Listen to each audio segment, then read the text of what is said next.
Steel പാത്രങ്ങളും ചായപാത്രങ്ങളിലെയും aluminium പാത്രങ്ങളിലൊക്കെ കരിയും കറകളൊക്കെ കളയാൻ വേണ്ടിയിട്ടുള്ളൊരു എളുപ്പ വഴിയാണിത്. ഇതുപോലെ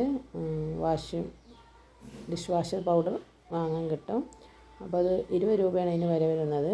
അത് മേടിച്ച് അത് കുറച്ച് എടുത്ത് ഉപയോഗിച്ചിട്ട് ഇതുപോലെ ഒന്ന് നല്ലോണം ഒന്ന് ഉരച്ച് കൊടുക്കുക. നല്ല തിളങ്ങണ അലുമിനിയം പാത്രങ്ങളും സ്റ്റീൽ പാത്രങ്ങൾക്കായി മാറ്റിയെടുക്കാം. ഈസി ആയിട്ട് തന്നെ പെട്ടെന്ന് തന്നെ ഇത് പോയി കിട്ടും. കയ്യുമ്പോൾ കരിയാവില്ല. ഡെയിലി ഒരു നേരമെങ്കിലും എല്ലാ പാത്രങ്ങളും ഇത് വെച്ചിട്ട് വാഷ് ചെയ്തെടുക്കുകയാണെങ്കിൽ നല്ല തിളങ്ങുന്ന പുതിയ പാത്രം പോലെ വെട്ടിത്തിളങ്ങും. അപ്പോൾ ഇത് മേടിച്ചാൽ നമുക്ക് ബുദ്ധിമുട്ടില്ലാതെ പാത്രങ്ങൾ വേഗം വെളുപ്പിച്ചെടുക്കാം. വീഡിയോ കണ്ട് ഇഷ്ടമായാൽ ഷെയർ ചെയ്ത് കൊടുക്കാം. അതുപോലെ സബ്സ്ക്രൈബ് ചെയ്യാത്ത കൂട്ടുകാർ സബ്സ്ക്രൈബ് ചെയ്ത് ലൈക്ക് ചെയ്ത് സപ്പോർട്ട് ചെയ്യണേ.